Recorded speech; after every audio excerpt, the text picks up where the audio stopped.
সকল প্রশংসা মহান মালিক রব্বুল আলামিনের জন্য। দরুদ এবং সালাম নাজিল হোক প্রিয় নবী মুহাম্মদ মুস্তাফা সাল্লাল্লাহু আলাইহি ওয়াসাল্লাম এবং তার সকল আল ও আসহাব সকলের প্রতি। আল্লাহুম্মা সাল্লি আলাইহিম আল্লাহুম্মা বারিক আলাইহিম। সম্মানিত সাথী ও বন্ধুগণ, কোরবানি আমাদের একেবারেই দোরগোড়ায় চলে এসেছে। সেজন্য কোরবানিকে সামনে রেখে আজ আমরা প্রশ্নোত্তরে কোরবানি এটা জানার চেষ্টা করব ইনশাআল্লাহ বিদিনিল্লাহ। 50টিরও বেশি প্রশ্ন কোরবানি প্রসঙ্গে আমি একত্র করেছি, যে প্রশ্নগুলোর উত্তরগুলো আমাদের জানা খুবই প্রয়োজন, এবং প্রশ্ন পেশ করে সাথে সাথে সংক্ষেপে আমরা তার উত্তর দেওয়ার চেষ্টা করব ইনশাআল্লাহ। খুব ডিপ বা গভীর ইলমি বা একাডেমিক আলোচনায় আমরা যাব না, সংক্ষেপে শুধুমাত্র উত্তরগুলো টাচ করে যাব, যেন আমরা বিশুদ্ধ রূপে সঠিক উপায়ে জেনে শুনে ভালোভাবে আমাদের কোরবানি আমরা সম্পন্ন করতে পারি। আল্লাহ তাআলা আমাদের সবাইকে আমাদের কোরবানিগুলোকে বিশুদ্ধ রূপে করার তৌফিক দান করুন। যে কোনো আমলের আগে ইলম শিখতে হয়, জানতে হয়। আমলের আগে ইলম জরুরি। যে কোনো বিষয়ে আপনি আমল করতে চাইবেন, সেই বিষয়ে আমল করার আগে বিষয়টি সম্পর্কে যদি বিশদ ধারণা থাকে, পরিষ্কার জ্ঞান থাকে, তাহলে সেই কাজটি সুন্দর রূপে সুচারুভাবে এবং যথাযথভাবে সম্পন্ন করা সম্ভব হয়। আর যদি না শিখেই কাজ শুরু করে দেন, না জেনেই কাজ শুরু করে দেন, তাহলে ভুল ত্রুটির কারণে সেই কাজ দ্বারায় যে ভালো ফলাফল আসার কথা, সে ফলাফল না এসে উল্টা হিতে আরও বিপরীত হওয়ার আশঙ্কা আছে।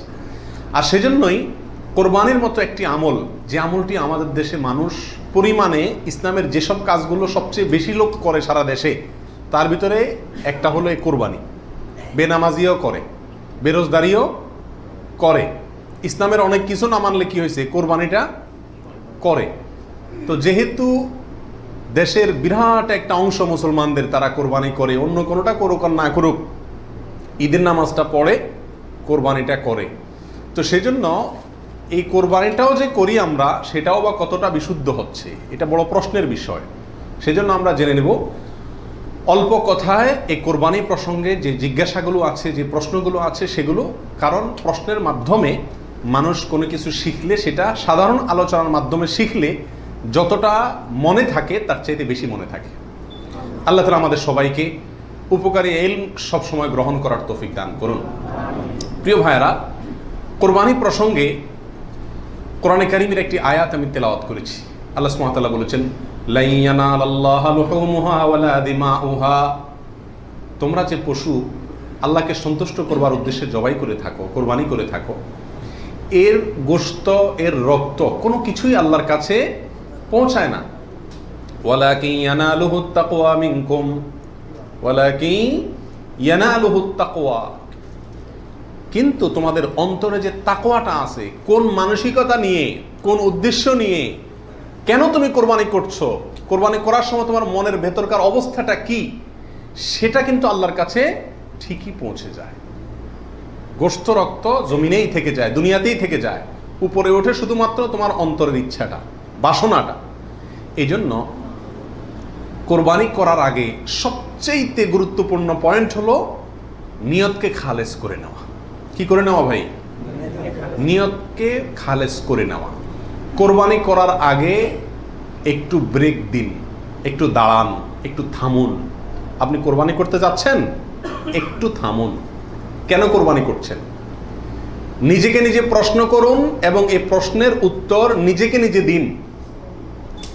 এরপরে নিজেই বিচার করতে পারবেন আপনার কোরবানির কোনো বিনিময় আদৌ আল্লাহর কাছে পাবেন নাকি কিছুই পাবেন না। সম্মানিত সাথী বন্ধুগণ, যত মানুষ আমাদের সমাজে কোরবানি করে, এই বিশাল জনগোষ্ঠীর সবচেয়ে বড় অংশ বলা যেতে পারে, এই কোরবানিটা আমাদের জন্য আজ ফ্যাশনে পরিণত হয়েছে। এটার ইবাদত থাকে নাই। কারণ ইবাদত হয় সেই কাজ, যে কাজ বান্দা আল্লাহকে খুশি করার জন্য করে। কোরবানিটা সবচেয়ে বেশি সংখ্যক মানুষ করে, এর একটা কারণ এটাও যে কোরবানি এমন একটা ইবাদত যেটা নগদ লাভ নিজেই পায়, গোশতগুলা ফ্রেশ বাসায় উঠাইতে পারে, ঠিক না? ঠিক। এই কারণে সমাজের বড় একটা অংশ কি করে? কোরবানি করে। আবার অনেকে কোরবানি করে নিজের নেতাগিরি জাহির করার জন্য। নেতা সাহেব, এমপি সাহেব, মন্ত্রী সাহেব, ব্যবসায়ী সাহেব, হ্যাঁ, অমুক সাহেব, তমুক সাহেব, 10টা গরু, 5টা গরু, সবচেয়ে বড় গরু। এই যে একটা প্রতিযোগিতা, এই প্রতিযোগিতাটা মনে হচ্ছে ভালো কাজের প্রতিযোগিতা, আসলে এটা হলো এক ধরনের বড়াই, মাতবরির প্রতিযোগিতা, নিজের প্রভাব প্রতিপত্তি, নাম সুনাম এগুলোকে প্রতিষ্ঠিত করার প্রতিযোগিতা, যেটা কি প্রশংসনীয় নাকি নিন্দনীয়? নিন্দনীয়। এই জন্য ভাইরা আমার, কোরবানি করার আগে প্রথম একটু থেমে নিজেকে প্রশ্ন করতে হবে, আমি কেন কোরবানি করছি? আমি কি মানুষকে দেখাবার জন্য করছি না আল্লাহকে সন্তুষ্ট করার জন্য করছি? এই বিষয়টি নিজেকে নিজে প্রশ্ন করে এর ইতিবাচক এবং সঠিক উত্তর বের করে আনতে হবে, তারপরে কোরবানির দিকে পদক্ষেপ নিতে হবে। আল্লাহ তাআলা আমাদের সবাইকে বিশুদ্ধ রূপে সঠিকভাবে কোরবানি করার তৌফিক দান করুন। প্রিয় ভাইরা আমার, এবার আমরা চলে যাই প্রশ্ন উত্তরে সরাসরি। প্রথম প্রশ্ন হলো, কোরবানি কি? কোরবানি এটি উর্দুতে ব্যবহার হয়ে থাকে ত্যাগের অর্থে। কোরবানি করা, যে কোনো কাজের জন্য কোরবানি করা মানে কি করা? ত্যাগ করা।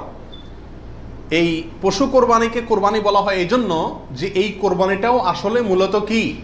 ত্যাগেরই শিক্ষা বহন করছে। ইব্রাহিম আলাইহিস সালামের ত্যাগের স্বাক্ষর এই পশু কোরবানি। এর মাধ্যমে ইব্রাহিম আলাইহিস সালাম যে আল্লাহর জন্য বিশাল বড় ত্যাগ করেছিলেন, আল্লাহর কথাকে মানতে গিয়ে নিজের জীবনের সবচেয়ে বড় পরীক্ষার সম্মুখীন হয়েছিলেন এবং তিনি ত্যাগ করে পরীক্ষা উত্তীর্ণ হয়েছেন। এই কোরবানি যেহেতু তার স্বাক্ষর, সেই জন্য ওই আমাদের সমাজে উর্দুতে সচরাচর যে কোরবানি এই শব্দটি ব্যবহার হয় সেটাই প্রচলিত আছে, অর্থাৎ ত্যাগ করা, কোরবানি। আর আরবিতেও কোরবান শব্দটি আছে, যেটা কোরআনে আল্লাহ তাআলা ব্যবহার করেছেন। আদম আলাইহিস সালামের 2 ছেলে কাবিল এবং হাবিল, তারা উভয়ে আল্লাহর কাছে আল্লাহর সন্তুষ্টির জন্য তারা সাদাকা পেশ করেছিল, নৈকট্য অর্জন করার জন্য। আল্লাহ বলেছেন ইত্তাকাররাবা কোরবানান, তারা উভয়ে যখন কোরবান পেশ করছে, যে কোরবান শব্দ কোরআনেও আছে, অর্থাৎ তারা উভয়ে এমন বস্তু পেশ করেছে যার মাধ্যমে আল্লাহর নৈকট্য অর্জন করা যায়। সেই অর্থে কোরবান মানে হলো আল্লাহর কাছে নৈকট্য অর্জন করার মাধ্যম বা উপায়, অর্থাৎ ত্যাগ করা অথবা আল্লাহর কাছে নৈকট্য অর্জন করার মাধ্যম। এ হলো কোরবানির সংক্ষিপ্ত শাব্দিক পরিচিতি। আর ইসলামী শরিয়াতে কোরবানি বলা হয় জিলহজের 10 তারিখে এবং তার পরবর্তী যে দিনগুলোতে কোরবানি করা যায় সেই দিনগুলোর ভেতরে কোনো পশু, অনুমোদিত পশু যেগুলো জবাই করলে সওয়াব হয় দিনগুলোতে, সেগুলোকে আল্লাহকে সন্তুষ্ট করার উদ্দেশ্যে জবাই করার নাম হলো কোরবানি। এ হলো ইসলামী শরিয়ার পরিভাষায় কোরবানির মোটামুটি একটি সংজ্ঞা। দ্বিতীয় প্রশ্নে চলে যাই আমরা, কখন কিভাবে কোরবানি শুরু হয়েছিল? এই কোরবানি শুরু হয়েছিল সর্বপ্রথম ইব্রাহিম আলাইহিস সালামের মাধ্যমে। আল্লাহ সুবহানাহু ওয়া তাআলা ইব্রাহিম আলাইহিস সালামকে স্বপ্নের মাধ্যমে নির্দেশ করেছিলেন নিজের সন্তানকে জবাই করার জন্য। আর সন্তান জবাই করা, এই কঠিন নির্দেশটি আল্লাহ সুবহানাহু ওয়া তাআলা করেছেন ইব্রাহিম আলাইহিস সালামকে। তাকে আল্লাহ তাআলা যত কঠিন পরীক্ষা করেছিলেন, এত কঠিন পরীক্ষা তার আগে আর কোনো নবীর প্রতি আল্লাহর পক্ষ থেকে ছিল না। জীবনের পদে পদে পরীক্ষা। পরিবার সহ রেখে আসো মক্কায়, কেউ নাই সেখানে, কোনো আবাদি নাই, পাহাড়ি এলাকা, ছোট দুধের বাচ্চা সহকারে নিজের স্ত্রীকে রেখে চলে আসো। বাহ্যিকভাবে অযৌক্তিক নির্দেশ আল্লাহ সুবহানাহু ওয়া তাআলা, সেটাও তিনি মেনেছেন এবং পরীক্ষা পাশ করেছেন। আল্লাহ বলেছেন ওয়া ইয ইবতালা ইব্রাহিম রাব্বুহু বিকালিমাতিন ফাআতাম্মাহুন, প্রতিটা পরীক্ষা তিনি কি করেছেন? পাশ করেছেন। তো কোরবানির প্রেক্ষাপট হলো সংক্ষেপে এই, অল্প কথায়, আল্লাহ সুবহানাহু ওয়া তাআলা ইব্রাহিম আলাইহিস সালামকে তার নিজের সন্তানকে আল্লাহর সন্তুষ্টির উদ্দেশ্যে জবাই করার জন্য, কোরবানি করার জন্য নির্দেশ করেছেন। আল্লাহ সুবহানাহু ওয়া তাআলা তার সন্তানের জবাই করতে আসলে চান নাই। আল্লাহ চাইছেন তার মনের পরীক্ষা নিতে, যে আল্লাহর নির্দেশ মানতে গিয়ে তার সর্বোচ্চ ত্যাগটাও তিনি করতে পারেন কিনা। তিনি আলহামদুলিল্লাহ পরীক্ষায় পাশ করেছেন। তিনি রাজি হয়েছেন, গেছেন, ছেলেও পাশ করছে, মায়েও পাশ করছে। ছেলের মাও রাজি, ছেলেও রাজি, বাপও রাজি। তো আল্লাহ সুবহানাহু ওয়া তাআলা গোটা পরিবারেরই পরীক্ষা নিছেন বলা যেতে পারে, এবং সবাই পরীক্ষা কি করছে? পাশ করছে। জবাই করতে গেছেন, আল্লাহ সুবহানাহু ওয়া তাআলা ছেলে তো জবাই হতে দিবেন না, এটা তো ছিল একটা পরীক্ষা মাত্র। আল্লাহ সুবহানাহু ওয়া তাআলা সেখানে অন্য একটা পশু, দুম্বা বা এই জাতীয় কোনো পশু আল্লাহ সুবহানাহু ওয়া তাআলা দিয়ে দিলেন। অন্য একটা পশু ওই ছেলের জায়গায় আল্লাহ তাআলা দিয়ে দিলেন, ছুরি উনি চালালেন, এরপরে দেখলেন যে ছেলে দাঁড়ায় আছে, পশু জবাই হয়েছে। এ হলো কোরবানির সূচনা। প্রথম পশু কোরবানি, আজকে আমরা যে কোরবানি করছি এর সূচনা ছিল এভাবে। কার মাধ্যমে? ইব্রাহিম আলাইহিস সালাতু ওয়াস সালামের মাধ্যমে। সেই কোরবানি আমাদেরকে কি শিক্ষা দেয় ভাই? সেই কোরবানি আমাদেরকে শিক্ষা দেয়, আল্লাহ সুবহানাহু ওয়া তাআলা যখন কোনো কাজের জন্য নির্দেশ করবেন, আল্লাহর গোলাম হিসাবে, আল্লাহর নুন খাই সেই হিসাবে নিঃশ্বাস গ্রহণ করছি, ছাড়ছি, প্রতি মুহূর্তে মুহূর্তে আল্লাহর নিয়ামতের সাগরে হাবুডুবু খাচ্ছি। আল্লাহই সৃষ্টি করেছেন, তার হাতেই জীবন মরণ সবকিছু। অতএব তার কোনো নির্দেশ, তার কোনো নিষেধ থাকলে সেটাকে মানতে গিয়ে পৃথিবীর যেই কোনো ধরনের ত্যাগের প্রয়োজন হয় সেটা করতে হবে। নিজের সন্তানকে জবাই করার মতো কঠিন নির্দেশও পালন করতে ইব্রাহিম আলাইহিস সালাম দ্বিধা করেন নাই। আল্লাহ সুবহানাহু ওয়া তাআলা ঠিকই কি করছেন, তাকে এর মাধ্যমে তিনি পাশ করেছেন এবং আল্লাহ সুবহানাহু ওয়া তাআলা তার মর্যাদা সমুন্নত করেছেন। এ হলো কোরবানির মূল শিক্ষা। আল্লাহর নির্দেশ, সেটা যত কষ্টই হোক মানতে, সেটা মানার জন্য সব ধরনের ত্যাগ করতে প্রস্তুত থাকা, এটা হলো কি ভাই? কোরবানির শিক্ষা। আর ওখান থেকেই কোরবানিটা শুরু হয়েছে। এরপরে আল্লাহ সুবহানাহু ওয়া তাআলা সেটাকে পৃথিবীর মানুষের জন্য ওই স্মৃতিকে, ওই আদর্শকে রেখে দিয়েছেন। এখন আমরা পশু কোরবানি করছি, কিন্তু এটার শুরুতে কিন্তু পশু কোরবানি ছিল না। মূলত এটা শুরুতে ছিল নিজের সকল কামনা, বাসনা, ভালোবাসা সবকিছুকে আল্লাহর নির্দেশের সামনে কি করে দেওয়া? কোরবানি করে দেওয়া। এই হলো এই কোরবানির গোড়ার ইতিহাস। এখন কোরবানির খোলসটা আছে, ভেতরেরটা আর নাই। এখন শুধু পশুই কোরবানি করি আমরা।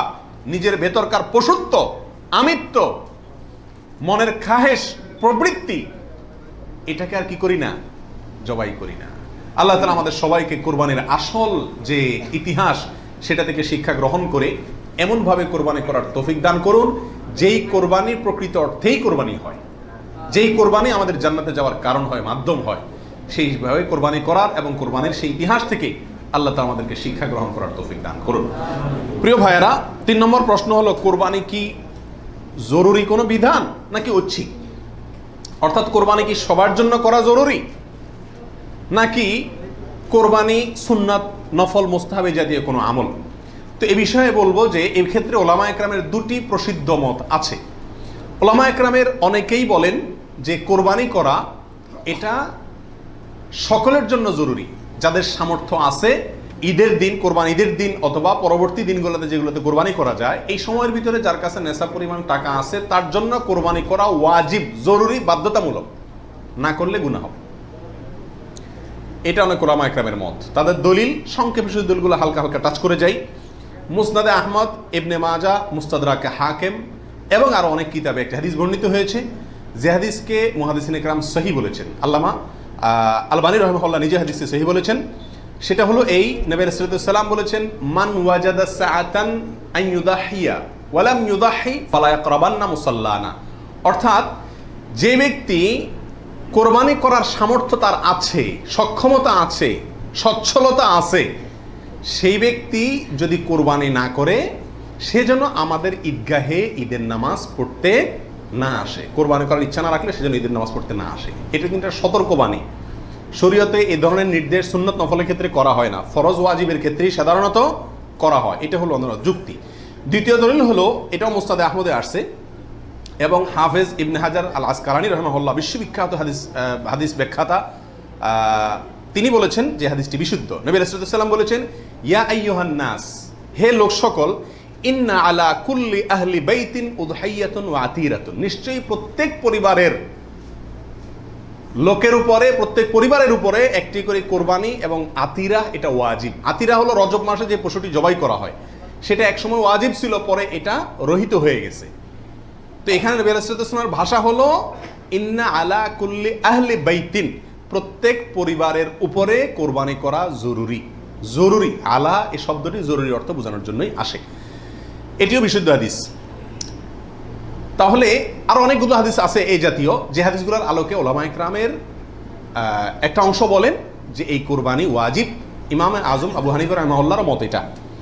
এর বিপরীতে অনেক ওলামা ইকরাম বলেন কোরবানি করা ওয়াজিব নয়, এটা সুন্নাতে মুআক্কাদা। সুন্নাতে মুআক্কাদা মানে কি? সুন্নাত কিন্তু খুবই গুরুত্বপূর্ণ সুন্নাত, বিনা কারণে এটা ছাড়া মাকরুহ, অপছন্দনীয়, ভালো কাজ নয়। সুন্নতে মুআক্কাদা এবং ওয়াজিবের সাথে খুব বেশি তারতম্য নাই, কাছাকাছি গুরুত্বের বিচারে প্রায়।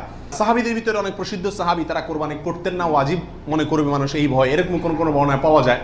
তারপরে কোন কোন বর্ণনা জানবে এটাকে সুন্নাতু আবিকুম ইব্রাহিম এ জাতীয় শব্দ ব্যবহার করেছেন। তো এসব কারণে ওনারা সুন্নত বলেন, সুন্নতে মুআক্কাদা বলেন। যাই হোক, সর্বসাকুল্যে এই কোরবানি খুবই গুরুত্বপূর্ণ একটি বিধান, এটা হলো নিশ্চিত। ওয়াজিবের মতটা গ্রহণ করলে এটা বেশি সতর্কতা হয় এবং ইখতিলাফ এবং মতপার্থক্যের ঊর্ধ্বে উঠা যায়, এবং অনেকগুলো বর্ণনা এর পক্ষে রয়েছে। 4 নম্বর প্রশ্ন হলো, কোরবানি কয়টা করতে হয়? এই প্রশ্নটা আজকাল এই জন্য করতে হচ্ছে যে এখন আমরা সমাজে কোরবানির সংখ্যা বাড়ানোর জন্য এক ধরনের প্রতিযোগিতা খেয়াল করতেছি। 3টা গরু, 5টা গরু, 7টা গরু, এমপি সাহেব, মন্ত্রী সাহেব, ব্যবসায়ী সাহেব, বিভিন্ন সাহেবরা করে কি করে না, এমনকি আমরাও একটা গরু একটা ছাগল, কারণ কেউ গরুর গোশত পছন্দ করে, কেউ ছাগল গোশত পছন্দ করে ঘরে, যার কারণে দুইটাই দিতে হয়, অথবা গরুতে 1 ভাগ দিতে হয়, আবার আলাদা ছাগল দিতে হয়। এই যে কোরবানির সংখ্যা বাড়ানোর একটা প্রবণতা আছে, আসলে ইসলামী শরিয়া কি বলে? কোরবানির পশু বা কোরবানির সংখ্যা কতগুলো হওয়া জরুরি? তো এর উত্তর হলো যে কোরবানি মূলত একটি কোরবানি যথেষ্ট। একাধিক কোরবানি হওয়া এটা কি না, জরুরি না। নবী আলাইহিস সালাতু ওয়াস সালামের ব্যাপারে সুনানে তিরমিজিতে একটা হাদিস আসছে, যেটা কি ইমাম তিরমিজি হাসান বলেছেন, অন্যান্য উলামা একরাম অনেকে জয়ীফ বলেছেন। কিন্তু জয়ীফ বললেও ওই একই বিষয়ে আরো বিভিন্ন হাদিস আছে। সর্বসাকুল্যে উলামা একরামের বিষয়টা প্রমাণিত। সেটা হলো যে নবী আলাইহিস সালাম 10 বছর মদিনাতে বসবাস করেছেন হিজরতের পরে, এবং এই 10 বছরের প্রতি বছর তিনি কোরবানি করেছেন।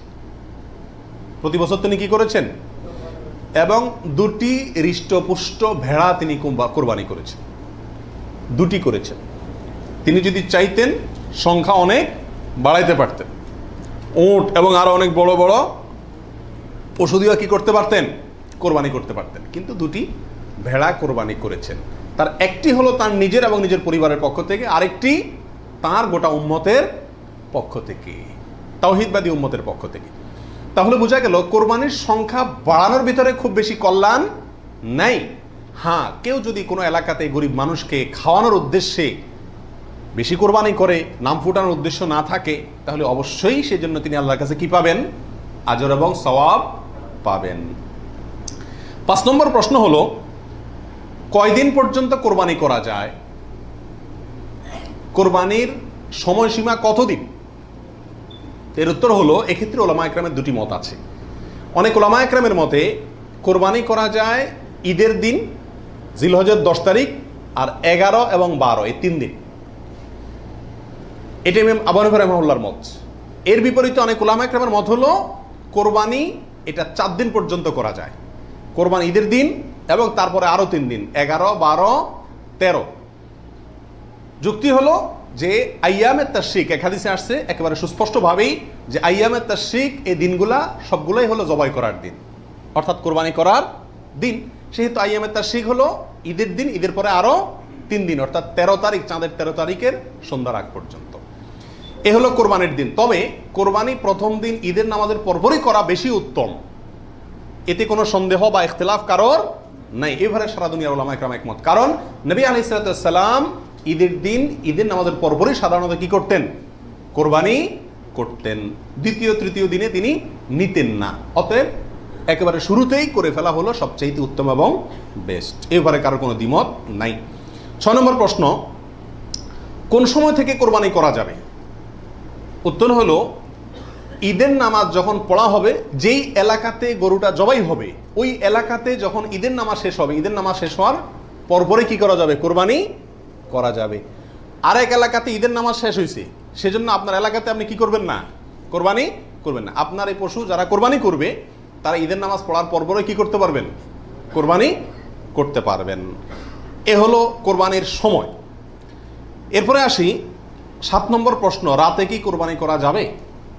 এই প্রশ্নের উত্তর হলো, রাতে কোরবানি করাকে ওলামা একরাম মাকরুহ বা অপছন্দনীয় বলেছেন। তার কারণ হলো, কোরবানি একটা আল্লাহর গুরুত্বপূর্ণ বিধান। এখানে পশুর রগ নির্দিষ্ট সংখ্যায়, নির্দিষ্ট রগগুলো কাটা যেতে হবে। রাতে করলে অন্ধকারে সেগুলো কম বেশ হয়ে যেতে পারে, এই আশঙ্কায় দিনের বেলায় করা উত্তম এবং রাতের বেলায় মাকরুহ বলেছেন। তবে যদি পর্যাপ্ত আলোর ব্যবস্থা থাকে এবং এরকম কোনো ভুল হওয়ার আশঙ্কা না থাকে, তাহলে রাতেও কোরবানি করা যাবে, অর্থাৎ এই দিনগুলোতে আর কি, যে দিনগুলোতে করা যায়। এরপরে আসি 8 নম্বর প্রশ্ন, কোন কোন পশু দিয়ে কোরবানি করা যাবে? আপনি হাঁস মুরগি দিয়ে কোরবানি দিলে কোরবানি হবে কিনা? তো এর উত্তর হলো, বড় পশুর ভিতরে 3 ধরনের পশু আর ছোট পশুর ভিতরে 3 ধরনের পশু, এগুলো দিয়ে কি করা যাবে? কোরবানি দেওয়া যাবে। বড় পশুর ভিতরে কোরবানি দিতে পারবেন উট, গরু, মহিষ, এগুলো দিয়ে। মহিষ দিয়ে দিতে পারবেন কিনা এটা নিয়ে ওলামায়ের ভিতরে সামান্য ইখতিলাফ আছে। অনেকে মহিষকে গরুর অন্তর্ভুক্ত করেছেন, অনেকে করেন নাই। যার কারণে যারা করেছেন তারা বলছেন করা যাবে, যারা করেন নাই তারা বলছেন করা যাবে না। এই জন্য একান্ত অনন্য উপায় না হলে সেদিকে না যাওয়াই ভালো, ইখতিলাফের দিকে। আর ছোট পশুর ভিতরে 3টা, দুম্বা, ছাগল এবং ভেড়া, এগুলো দিয়ে কি করা যাবে? কোরবানি করা যাবে। এছাড়া অন্য কোনো পশু দিয়ে, এই গৃহপালিত পশু ছাড়া আপনি হরিণ দিয়ে অথবা অন্য কোনো হালাল পশু যেটা গৃহপালিত না, সেটা দিয়ে কি করা যাবে না? কোরবানি দেওয়া যাবে না, দিলে কোরবানি হবে না। 9 নম্বর প্রশ্ন হলো, গাভী এবং ষাঁড় উভয়টা দিয়ে কোরবানি দেওয়া যাবে? কি বলেন? গাভী এবং ষাঁড় দুইটা দিয়ে কোরবানি দেওয়া যাবে? যাবে। গাভী দিয়েও দেওয়া যাবে, ষাঁড় দিয়েও দেওয়া যাবে। 10 নম্বর প্রশ্ন হলো, পশুর বয়স কত হতে হবে? কত বছর বয়স হলে আপনি সেই পশু দিয়ে কি করতে পারবেন? কোরবানি দিতে পারবেন। এর উত্তর হলো, পশু যদি হয় সবচেয়ে বড় পশু অর্থাৎ উট, তাহলে সেক্ষেত্রে সেটার বয়স হতে হবে কমপক্ষে 5 বছর। কত বছর? 5 বছরের নিচে যদি ওটের বয়স থাকে, ওইটা এমনি জবাই করতে খাইতে পারবেন, কিন্তু কোরবানি হিসাবে কি করতে পারবেন না, জবাই করলে ওটা কোরবানি আদায় হবে না। গরু যদি হয় তাহলে সেক্ষেত্রে তার বয়স হইতে হবে কমপক্ষে 2 বছর। আর ছাগল, দুম্বা, ভেড়া এগুলো যদি হয় তাহলে তার বয়স হইতে হবে কমপক্ষে 1 বছর। তাহলে ছোট পশুগুলা 1 বছর, গরু 2 বছর, ওট 5 বছর। ছোট পশুর মধ্যে আবার দুম্বা, ভেড়া এগুলো যদি 6 মাসের বয়স, 7 মাস, 8 মাসের বয়সেরটা দেখতে 1 বছরটার মতো বড় দেখা যায় তাহলে চলবে, কিন্তু ছাগলের ক্ষেত্রে পরিপূর্ণ কি হইতে হবে? 1 বছর হওয়া লাগবে। 11 নম্বর প্রশ্ন হলো, দাঁত দেখে বয়স নির্ধারণ করে আমাদের দেশে, এটা কি ঠিক নাকি বেঠিক? কি বলেন আপনারা? এটা ঠিক। কারণ হলো, পশু বিশেষজ্ঞ যারা আছেন, পশু সম্পর্কে যারা ভালো বুঝেন, পশু লালন পালনে যারা দক্ষ, অভিজ্ঞ, তারা পশুর গালের ভেতরকার বিশেষ ধরনের দাঁত যখন একটা বের হয় তখন বুঝেন এটা 1 বছর হয়েছে, 2টা বের হলে বুঝেন 2 বছর হয়েছে, এবং এটা অভিজ্ঞতা দ্বারা মোটামুটি প্রমাণিত, প্রতিষ্ঠিত। যার কারণে ওইটার উপরে নির্ভর করে বছর নির্ধারণ করা, নির্ণয় করা কি আছে সঠিক। তবে কোনো পশু যদি নিশ্চিতভাবে জানা যায় তার বয়স 1 বছর, 2 বছর বা যেই পরিমাণ বয়স হওয়া দরকার সেই পরিমাণ বয়স হয়েছে কিন্তু দাঁত উঠে নাই, তবুও সেটা দিয়ে কি দেওয়া যাবে? কোরবানি দেওয়া যাবে। দাঁতটা মেইন না, মেইন হলো বয়সটা ওই পরিমাণ হয়েছে কি না। ওই বয়সে হওয়ার পরও কি থাকতে পারে? দাঁত নাও থাকতে পারে। এরপরে আসি 12 নম্বর প্রশ্ন, ত্রুটিযুক্ত পশু দিয়া কোরবানি দিলে কি কোরবানি হবে? ত্রুটিযুক্ত পশু, একটা পশুর ভিতরে কোনো দোষ আছে, ত্রুটি আছে, সমস্যা আছে, রোগবালাই আছে, ওইটা এমনি জবাই করে খাইতে পারবেন, কিন্তু কোরবানি দিলে কোরবানি হবে কি না? এর উত্তর হলো, কিছু কিছু ত্রুটি আছে, যেই ত্রুটিগুলো থাকলে পশু কোরবানি করলে ওই কোরবানি যথেষ্ট হবে না। আর কিছু কিছু ত্রুটি আছে যেগুলো থাকলেও কি দেওয়া যাবে? ওই ত্রুটি সহকারে কোরবানি দিলে কোরবানি হয়ে যাবে। কোন ত্রুটিতে আপনার কোরবানি দিলে কোরবানি হবে না? একটা হলো ল্যাংড়া হওয়া, এমন ল্যাংড়া যে ল্যাংড়ার কারণে সে পশুর পালের সাথে চললে পিছায় যায়, তাদের সাথে তাল মিলায় ধরে রাখতে পারে না, অথবা জবাই করার জায়গা পর্যন্ত হেঁটে যাওয়ার ক্ষমতা নেই, তাকে ঠেলা নিয়ে যেতে হয়, ছেঁচড়ায় নিয়ে যেতে হয়, শক্তি নেই পায়ে, 1 পা হোক 2 পা হোক, এরকম ল্যাংড়া খোঁড়া যদি হয় তাহলে ওইটা দিয়ে কোরবানি দিলে কি হবে না? যথেষ্ট হবে না, হাদিসে সুস্পষ্টভাবে নিষেধ করা আছে। আরেকটা হলো যে এই পরিমাণ রুগ্ন, অসুস্থ, রোগা, যে রোগার কারণে সে চলাফেরা করতে পারে না, বা ওই যে হাঁটার শক্তি নেই, প্রচন্ড রোগা, দুর্বল, সেটা দিয়ে কোরবানি দিলেও কি হবে না? কোরবানি হবে না। আরেকটা হলো যে অন্ধ, এমন অন্ধ হয়, চোখ কানা অথবা চোখ অন্ধ, অথবা চোখে এমন সমস্যা আছে যে সমস্যার কারণে সে দেখে না, স্বাভাবিকভাবে ঘাস টাস রাখলেও সে বুঝে না কোনটা কি, অথবা ওই জায়গা পর্যন্ত দেখে একা একা যেতে পারে না, উষ্ঠা খায়, তার মানে চোখে বড় সমস্যা আছে, এরকম থাকলে এটা দিয়ে কি হবে না? কোরবানি হবে না। একটা শিং অথবা 2টা শিং গোড়া থেকে উঠে গেছে, একেবারে গোড়া সহ উঠে গেছে, এরকম যদি হয় ওইটা দিয়ে কোরবানি দিলেও কোরবানি হবে না। তবে যদি সামান্য হয়, সামান্য কান কাটা, সামান্য শিং ভাঙা, সামান্য একটু পায়ে সমস্যা, সামান্য একটু অসুখ বিসুখ আছে, এরকম যদি হয় সেগুলো দিয়ে কোরবানি দিলে কি হবে? কোরবানি হয়ে যাবে। অর্থাৎ ত্রুটি যদি ছোট হয় সমস্যা নাই, বড় ত্রুটি যদি হয় তার কারণে কি হবে না, ওই পশু দিয়ে কোরবানি দিলে কোরবানি যথেষ্ট হবে না। 13 নম্বর প্রশ্ন হলো, কেনার পর যদি ত্রুটি দেখা যায় তাহলে কি করবে? আপনি ভালো পশু কিনে নিয়ে আসলেন, কোরবানি করবেন, রেখে দিচ্ছেন, খাওয়াচ্ছেন, হঠাৎ করে দেখা গেল চোখের সমস্যা, যে কোনো কারণে পা ভেঙে গেছে, বড় ধরনের সমস্যা হয়েছে, তখন কি করবেন? উত্তর হলো, যদি আপনি গরিব মানুষ হন তাহলে সেক্ষেত্রে যেটা আছে ওইটাই জবাই করবেন। আর যদি আপনার সামর্থ্য থাকে তাহলে সেক্ষেত্রে আপনার ওইটার বদলে আরেকটা পশু কিনে সেটাকে কি করবেন? কোরবানি করবেন। এরপরে আসেন 14 নম্বর প্রশ্ন, কোরবানির দিন হাঁস মুরগি জবাই করা জায়েজ আছে কিনা? আমাদের দেশে অনেকেই গ্রামের দেশে বলেন যে কোরবানির দিনগুলোতে, ঈদের দিনে কি করা যায় না? হাঁস মুরগি জবাই করা যায় না। আসলে কতটা সঠিক? উত্তর হলো, এটা সম্পূর্ণ ভিত্তিহীন বানোয়াট কথা। এর কোনো গ্রহণযোগ্য ভিত্তি ইসলামী শরিয়াতে নাই। বরং কোরবানি ঈদের দিনে কেউ চাইলে হাঁস বা মোরগ কি করতে পারবে? জবাই করতে পারবে। তবে যদি এটাকে কোরবানির নিয়তে করে যে আমার তো গরু ছাগল দেওয়ার সামর্থ্য নয়, আমি মুরগি দিয়েই দিলাম কোরবানি, তাহলে সেক্ষেত্রে এই জবাই কি হবে না?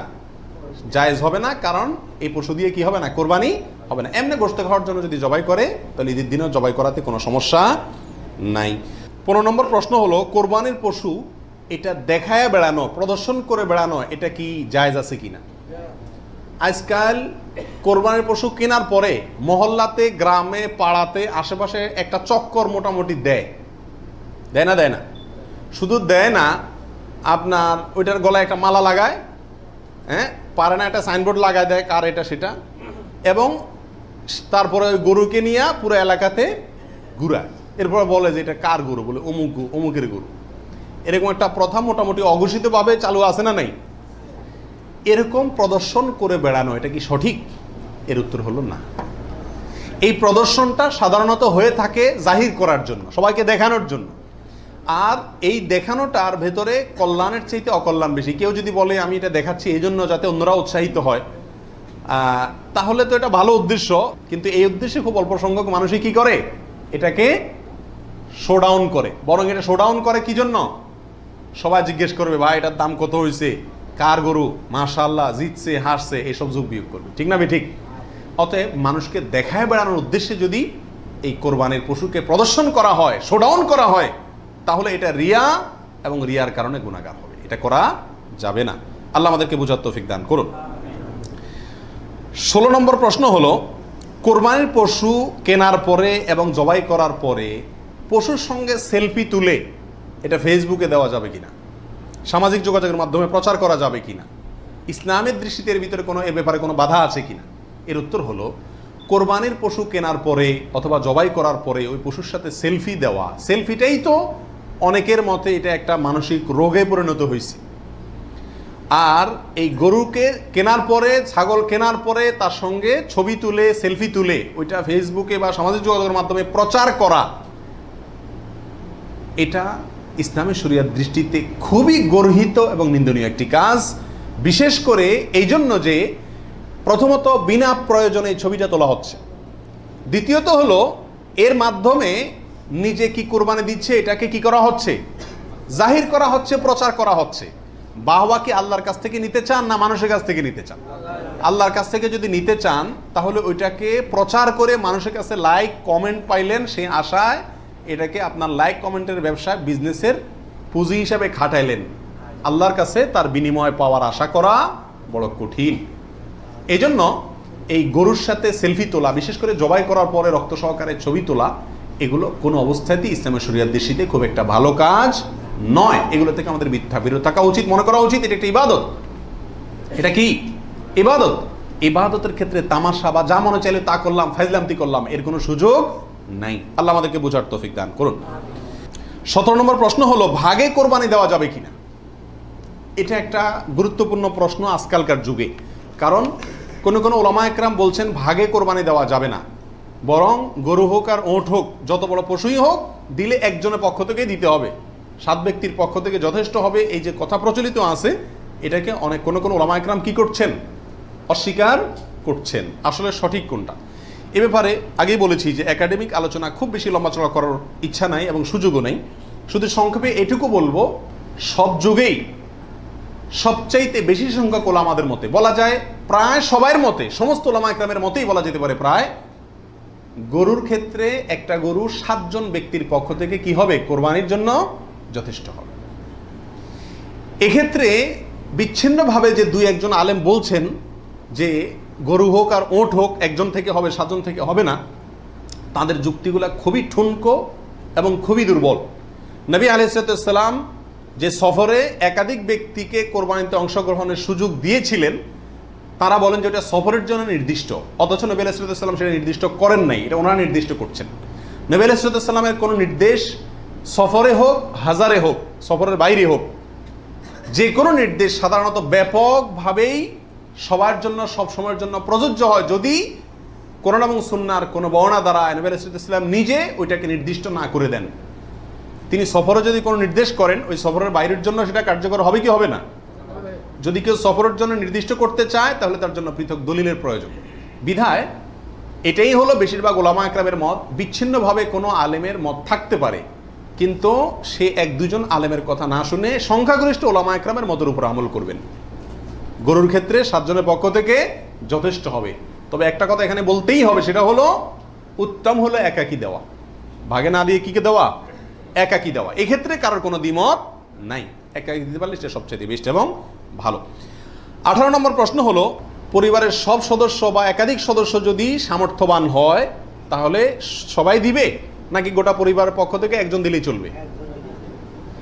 নবী আলাইহিস সালাম থেকে এক্ষেত্রে একটা হাদিস বর্ণিত হয়েছে, যেটা একটু আগে আপনাদেরকে শুরুতে আমি শুনেছি, মুসনাদ আহমদে বর্ণিত হয়েছে এবং আরও অনেক হাদিসের কিতাবে কাছাকাছি হাদিস বর্ণিত হয়েছে। নবী আলাইহিস সালাম বলেছেন যে প্রত্যেক পরিবারের উপরে একটি কোরবানি জরুরি, প্রত্যেক পরিবারের উপরে উযহিয়াতুন, একটি কোরবানি জরুরি, আলা কুল্লি আহলি বাইতিন, এই ধরনের শব্দ তিনি ব্যবহার করেছেন, প্রত্যেক পরিবারের উপরে। এই হাদিস থেকে বোঝা যায় কোরবানি এটা এক পরিবারে একাধিক সদস্য যদি হয় সামর্থ্যবান, তথাপি যিনি মূল কর্তা তিনি দিলেন তাহলে সবার পক্ষ থেকে হয়ে যাবে।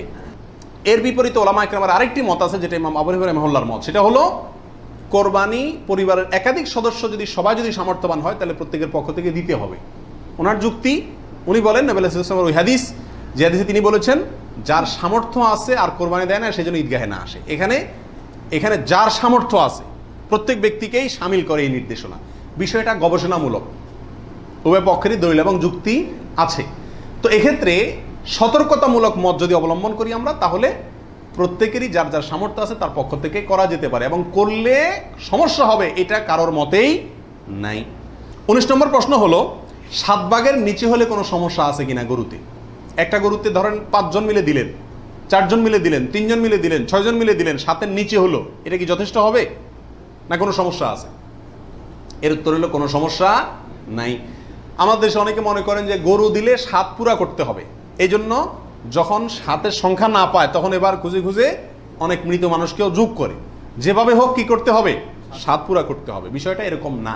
কোরবানির গরুতে সর্বোচ্চ 7 পর্যন্ত দেওয়া যায়, 3 জন, 2 জন, 7 জন, 5 জন, 6 জন, যে কোনো সংখ্যায় 7-এর নিচে থাকলেই কোরবানি দেওয়া যাবে। এরপরে আসেন 20 নম্বর প্রশ্ন হলো, অমুকের নামে কোরবানি দেওয়া, তমুকের নামে কোরবানি দেওয়া, 7 নামে, 3 নামে, 5 নামে, এরকম একটা কথা সমাজে প্রচলিত আছে। এই কথাটা বলাটা সঠিক কিনা? এর উত্তর হলো না, এটা সঠিক না, এই কথাটা ভুল। কিন্তু এই ভুলটা এমন ভুল না যে ভুলের কারণে বড় ধরনের গুনাহ হয়ে যাবে, কারণ এটা বলার ভুল, এভাবে বলাটা উচিত না। কারণ কোরবানি হবে মূলত আল্লাহ সুবহানাহু ওয়া তাআলার নামে, অতএব 5 নামে, 4 নামে, 3 নামে, 7 নামে কোরবানি হয় না। নাম শুধু একটাতেই হয়, সেটা হলো বিসমিল্লাহ, আল্লাহর নামে, ঠিক না ঠিক? অতএব এই কথাটা বলার ভুল।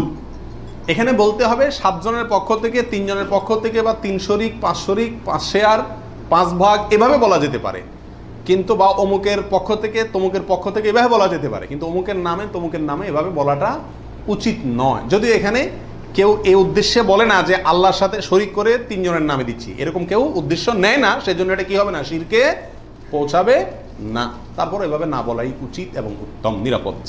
21 নম্বর প্রশ্ন হলো, নারী বুড়ি এটা অনেক সময় নিজেরা সাফ করতে কষ্ট হয় বা পারে না, তখন কাউকে দিয়ে সাফ করায়, সাফ করানোর পরে বলে সাফ করে দিবা, তুমি অর্ধেক নিবা, আমাদেরকে অর্ধেক দিবা।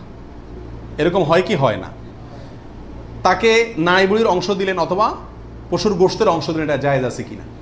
প্রাসঙ্গিকভাবে আরেকটি কথা প্রশ্ন চলে আসে, সেটা হলো যে কসাই যখন পশুকে বানায়, তো বানানোর পরে তাকে টাকার চাতে কিছু গোশত দেওয়া হয়, এবং অনেক সময় দেখা যায় যে বানানোর যে বাজার রেট, তার যে মজুরি, এটা তাইতে অনেক কমে রাজি হয়ে যায় কসাইরা। কেন? কারণ তারা জানে গোশত 5 কেজি দিলেই তো 2-2.5 টাকা এসে গেল, অতএব এক্ষেত্রে যদি আমাকে টাকা একটু কমও দেয় অসুবিধা নাই।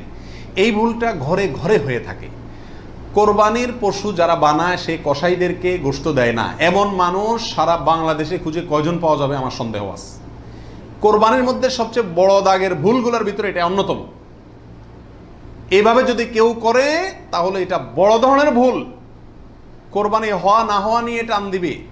নবী আলাইহিস সালাম পরিষ্কার ভাষায় বলেছেন যে তোমরা কসাইকে, জাজ্জারকে কোরবানির পশুর কোনো কিছু দিবা না, তাকে আলাদা টাকা দিবা, তার মজুরি যেটা সেটা দিবা।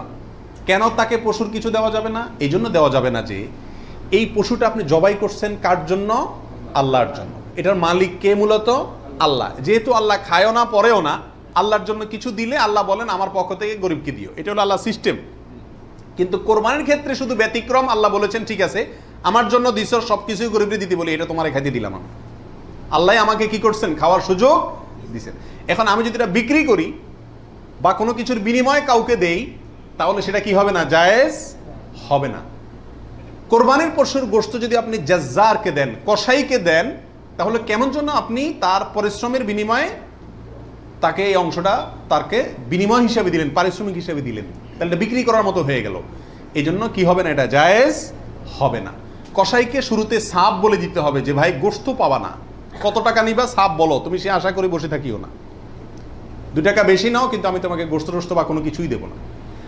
তবে হ্যাঁ, কসাই যদি আপনার প্রতিবেশী হয়, আপনার আত্মীয় হয়, অথবা অন্য গরিব মানুষ হয়, অন্য 10 জন গরিবকে যে পরিমাণ দিতেন তাকেও সে পরিমাণ দেন, তাহলে সমস্যা নেই, ওইটা ঠিক আছে।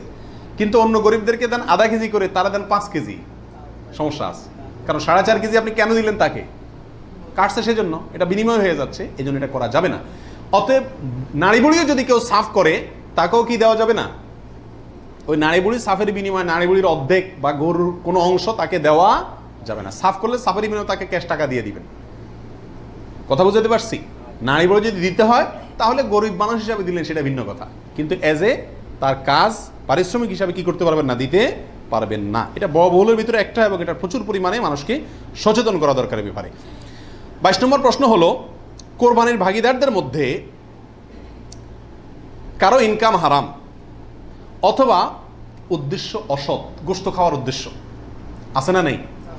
কোরবানি না দিলে ছেলে মেয়েগুলা কার দিকে চেয়ে থাকবে, কোরবানি না দিলে নতুন আত্মীয় তারা কি বলবে, ব্যয়ের বাড়িতে রান কেমনে পাঠাবো, এরকম অনেক উদ্দেশ্য থাকে কি থাকে না?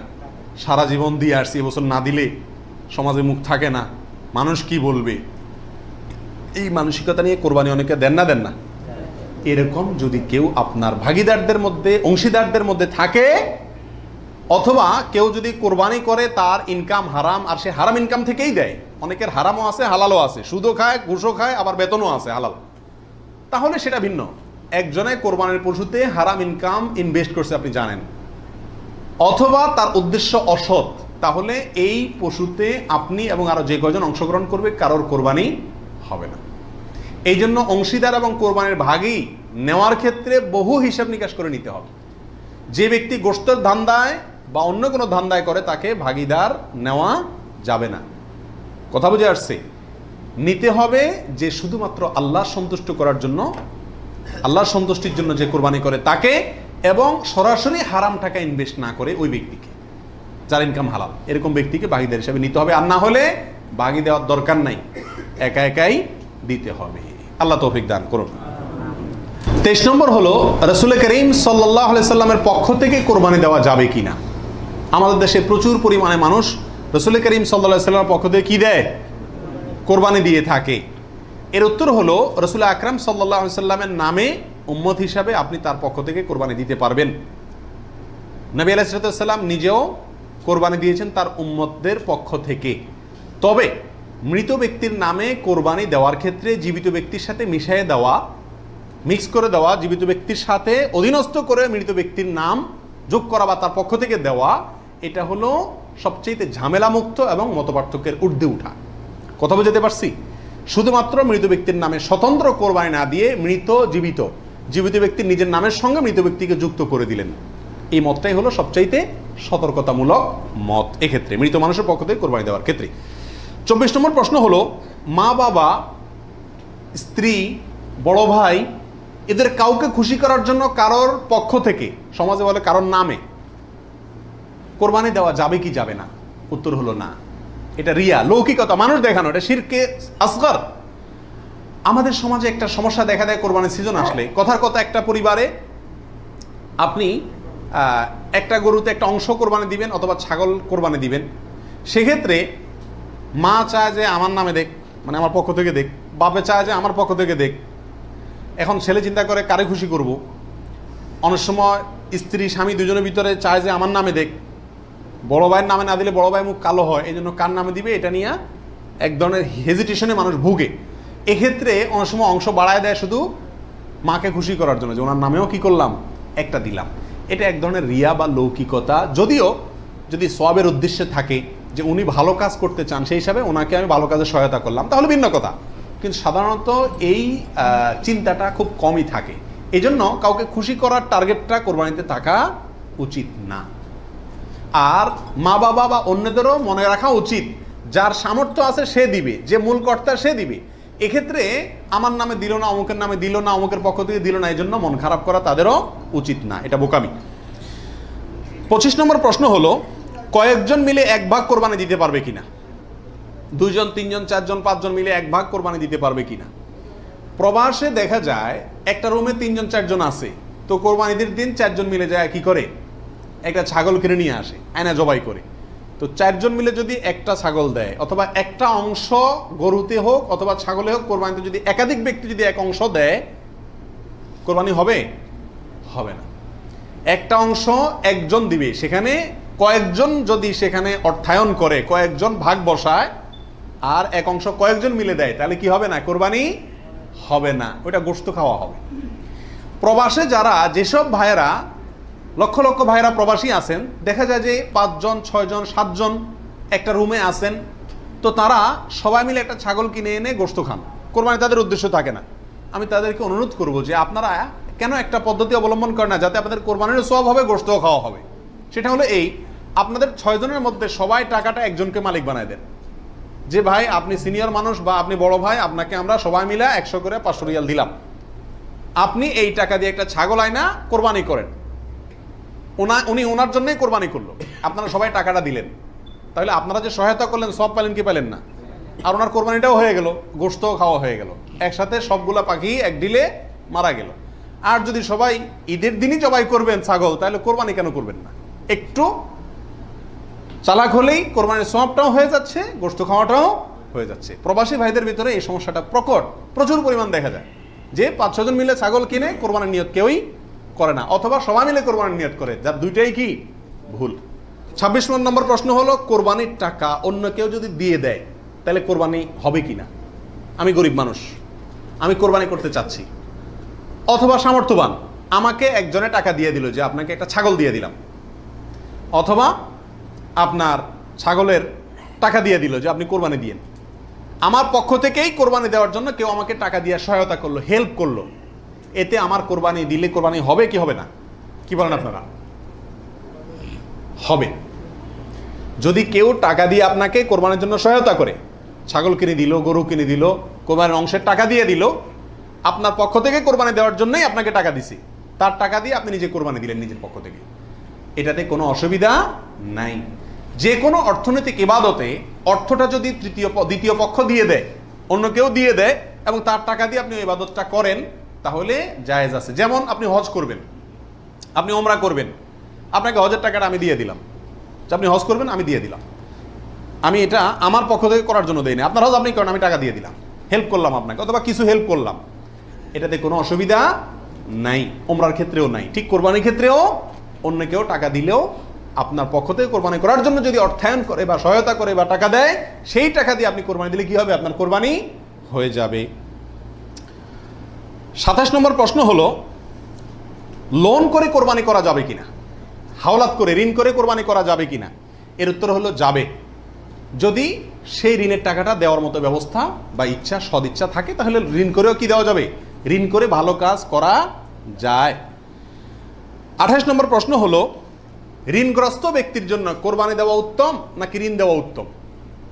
উত্তর হলো ঋণ দেওয়া উত্তম, কারণ কোরবানির চাইতে তার জন্য ঋণের গুরুত্ব বেশি। সে যদি ঋণগ্রস্ত হয়, তার জন্য কোরবানি ইসলামী শরীয়তে তার জন্য কোরবানি না, তার জন্য ঋণ দেওয়া জরুরি। সে ঋণ পরিশোধ করবে, এরপরে টাকা থাকলে কোরবানি দিবে, না থাকলে কোরবানি দিবে না। কিন্তু আমাদের আজকাল অবস্থা হলো, ঋণ থাকলেও আমরা কোরবানি দিই, কারণ না দিলে মুখ রক্ষা হয় না, ছেলে মেয়ে কার দিকে চেয়ে থাকবে, গোশত কোত্থেকে খাবে। অতএব এগুলা কোরবানি না, এগুলা নিছক গোশত খাওয়া এবং ফুর্তি। 29 নম্বর প্রশ্ন হলো, হাজি সাহেবদের জন্য দেশে কোরবানি করা জরুরি কিনা? যারা হজ করতে আসছেন তারা দেশে তাদের পক্ষ থেকে কোরবানি দিতে হবে কিনা? উত্তর হলো না। হাজি সাহেবরা যারা আসছেন তারা হজ করতে এসে হজের পরে তারা দমের শকর দিচ্ছেন, শুকরিয়া স্বরূপ যে দম দিচ্ছেন, যেটাকে আমরা কোরবানি বলি, এখানে দিচ্ছেন, তাদের জন্য দেশে তাদের পক্ষ থেকে আর কোরবানি দেওয়া কিনা জরুরি না। তাছাড়া তারা মুসাফির অবস্থায় মুসাফির ব্যক্তির জন্য কি দিতে হয় না? কোরবানি দিতে হয় না। 30 নম্বর প্রশ্ন হলো, বিয়ের অলিমার গোশত সংগ্রহের জন্য কোরবানি করা জায়েজ আছে কিনা? আমাদের দেশে উল্লেখযোগ্য সংখ্যক বিয়ে হয়ে থাকে কোরবানিদের পরে। আপনারা খেয়াল করবেন, আগদ হয়তো আগে পরে হয়, খাওয়ান দাওয়ানের অনুষ্ঠান হয় কোরবানিদের পরে। আল্লাহ মাফ করুক, কোরবানির সময় তো গরু একটা এমনিই জবাই করা লাগে, তো ওই সময় যদি অলিমার অনুষ্ঠানটা বা বৌভাতের অনুষ্ঠানটা করা যায়, তাহলে তো ওই গোশত দিয়েই সারা যায়, গোশতের টাকাটা বেঁচে যায়। যদি কারোর এরকম উদ্দেশ্য থাকে, তাহলে সেক্ষেত্রে তার কোরবানি হবে না। আর যদি কেউ মনে করে যে না, ঈদের পরে সবাইকে পাইতে সুবিধা হয়, সেজন্য ওই টাইমটাতে করতেছি, অথবা আপনার কোরবানি করলাম, অলিমার জন্য আলাদা গরু জবাই করলাম, অথবা আপনার কোরবানির গোশত অলিমার জন্য করি না, আমি অলিমা করলেও একটা গরু দেই, অন্য বছর না থাকলেও একটা গরু আল্লাহর জন্য দেই, এরকম যদি কেউ থাকে তাহলে তার জন্য জায়েজ আছে। আর তা না হলে এই কোরবানির গোশত দিয়ে অলিমা সারা, অনুষ্ঠান সারা, এটা যদি ওই উদ্দেশ্যে করে, তাহলে সেক্ষেত্রে এটা কোরবানি হবে না, বরং এটা এক ধরনের তামাশা হবে কোরবানির নামে। 32 নম্বর প্রশ্ন হলো, কোরবানির সুন্নাহ পদ্ধতি কি? কোন দিকে ফিরে জবাই করতে হবে?